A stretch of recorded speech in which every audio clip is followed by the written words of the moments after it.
She came back from dinner with her boss. Hair curled, lipstick still fresh, laughed on the phone as she opened the front door. Then froze. My shoes weren't by the door. My coat was gone. The shelf above the fireplace? Bare. No framed photo of us in Rome. No ceramic bowl I bought in Venice. No note. Just space. Silence. And her own reflection staring back from the TV screen. Black. Off. Empty. She called my name, twice. The third time her voice cracked. But I wasn't there. Because I knew. I didn't scream.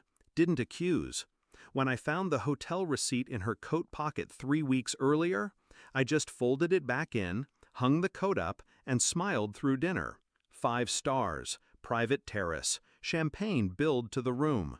Her quarterly strategy dinner, the one that ran 3 hours longer than usual. I washed the dishes that night while she scrolled her phone. And in that silence between her laughter and her lies, something in me shifted. Not heartbreak, something colder. Purpose. We met at a bookstore. Cliché, sure. She was in the philosophy section. I was killing time. She dropped a copy of The Stranger, and I picked it up. She said I seemed like the kind of guy who thought too much.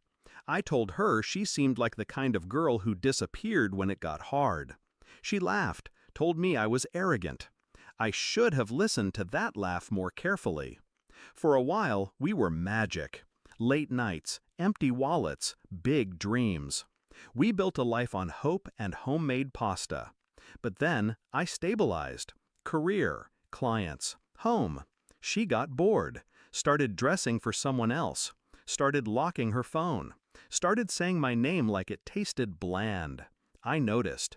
The changed passwords, the sudden interest in late-night yoga, the new perfume that lingered after she said she'd be working late. But I didn't react. I studied. I backed up everything. Our photos, her texts, receipts, even the AirTag I slipped into her car keys. I needed proof. Not for her, for me. Once I had it, the calls, the calendar entries, the photo of them walking out of a hotel together, I didn't get angry. I got ready. First step, financial separation. I called our accountant, had him quietly shift joint assets into a holding account in my name, legally structured, quietly executed. Second, I rewrote my will, had a lawyer draft a document confirming all investments were mine pre-marriage. She'd signed nothing. I made sure of it. Third, I packed. Not just clothes, identity. Everything I brought into that house, I took back. Art, books, photos. My mother's ring she kept in her drawer for safekeeping. Gone. The morning of her business dinner, I waited until she left. Then I moved out. Truck, 2 friends, 4 hours. By the time she ordered her second drink, my history had vanished from that house. No arguments, no yelling, no closure. Just absence. But I left one thing. In the bedroom drawer where she kept her jewelry and secrets, I left an envelope. Inside, a copy of the hotel receipt, a printed photo of her and him, and a handwritten note. You were always free to leave, but you weren't free to lie. I prefer truth. She texted me at 11:42 p.m. Where are you? What is this? Call me. Then at 12:10. Please, let's talk. Then 1:03. I didn't mean for it to get this far. I didn't reply. She never deserved my voice again.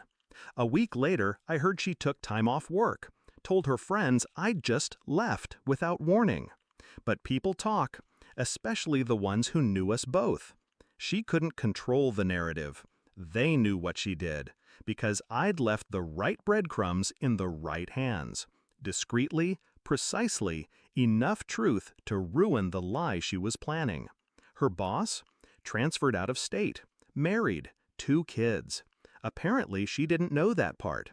She got played too. Poetic. I didn't burn her. I didn't destroy her. I erased myself. Made her sit in the space I once filled, surrounded by echoes and missing things. Let her wonder what was real. Because the thing about betrayal is, it doesn't always deserve a storm. Sometimes silence is sharper.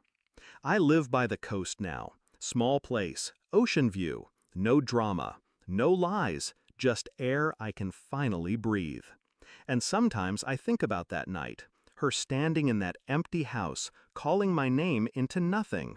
Not because I miss her, but because she finally knew what it felt like to be unseen, unheard, unchosen.